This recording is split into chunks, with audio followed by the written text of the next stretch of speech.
The former chair of our brand spanking new health system has likened it to a half-baked cake staffed with too many managers who are indecisive or inadequate. Rob Campbell laid bare his feelings on Te Whatu Ora Health New Zealand's reforms in a speech to the Fabian Society in Wellington last night. This is around a month after being sacked for making what some saw as political comments. And Rob Campbell joins us this morning to share his views. Good morning. Morena, Ryan. Good to have you on the show. So this half-baked cake analogy, where's that come from? Well, it comes out of there, which probably is not a very good place, but where it really comes from is from the discussions I've had in the time I've been involved with health, with staff, with patients, with people in the community about the health system. So nothing I said in the talk last night is not something that is talked about over cups of tea when the staff have got time to have one, in the health system every day. So there's nothing extraordinary about what I'm saying. It's a widespread appreciation of the issues. Okay, so this is not just your opinion, it's the opinion of many who are working in the system. This is a brand new system that has been very expensive to set up, and you say that we have held on to managers who are either inadequate or who don't understand their roles, or there are too many roles for people like them. Why is that? Why are they still there? Well, you've got to look back to the way the system was set up. It was very much a top-down restructure. There wasn't sufficient account taken of what the views of staff unions, professional organisations, the deliverers of primary care, that whole range of people that make up our health system were really excluded from it. It was done at a top level. Wellington again, yeah. With the ministry, with consultants, with ministers, etc. And so you've missed out on the whole richness of what people really understand about the health system.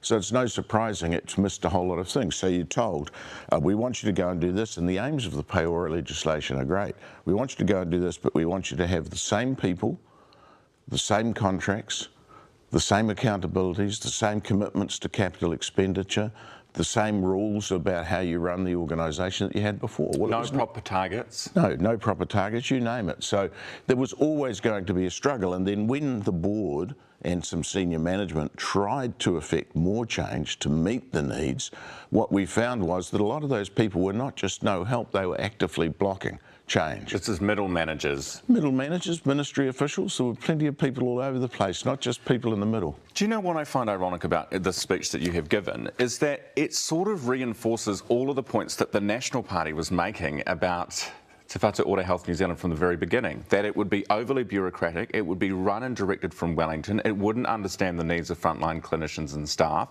and it would create new layers of bureaucracy that didn't need to be there. You know, after I wrote it, I very nearly threw it in the bin because that really worried me. But Ryan, why I pressed ahead, and I made this point last night, is that the people who really need efficiency and effectiveness in the health system most are those that love the public health system, those that want a strong public health system. A lot of these criticisms always come from people that don't even want a public health system. They're just point scoring. The people who want a public health system are the ones who have got the responsibility to stand up and say, this has to work better. We have to run this in a different way. If we don't do it, then it will, in fact, continue to fall apart. So after I'd written it, had that worry, and then I thought, no, man up.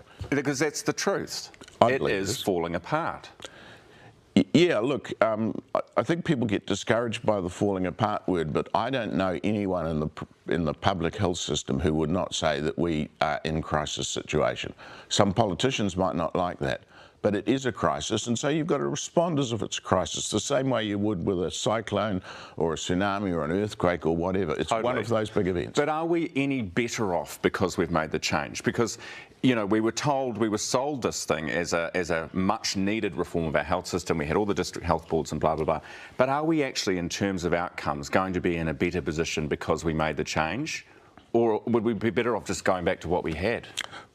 Well, we certainly wouldn't be better off, excuse me, we wouldn't be better off going back to what we had. I'm very convinced about that. There are some things that can be achieved within the system, and they're reasonably well entrained. We will get better statistics. We will get some more efficiency in the way we operate a number of things. But will we solve the health crisis? Not without a pretty fundamental rethink. And the key to that is bringing in those people who work in the system, interact with the system, giving them much more effective roles within the system. Have you had this epiphany now? Why did you not do more when you were there? Oh, there's nothing I've said in this speech that I hadn't raised in board meetings and meetings with ministers and a whole range of meetings within the system. Ministers not listening or what? No, people hear what they want to hear and disregard the rest, I think is the lyric, isn't it?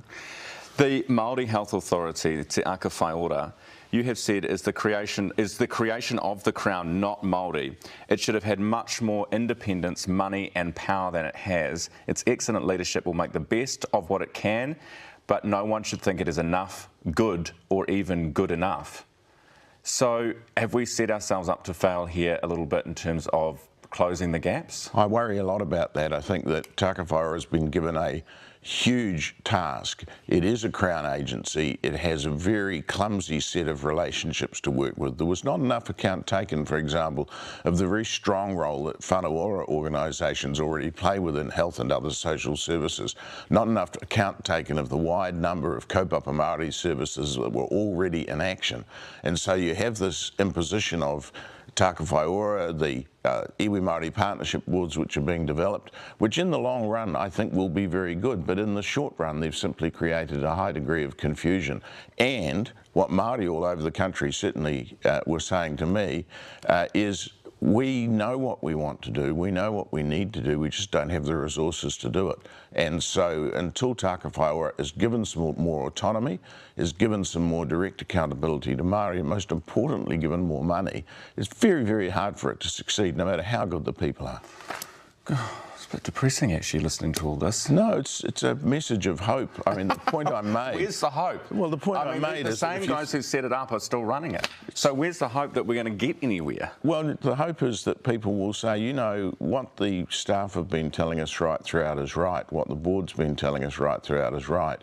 Why don't we make some more changes now and try and get this thing back on track? And that can be done. It's not that hard.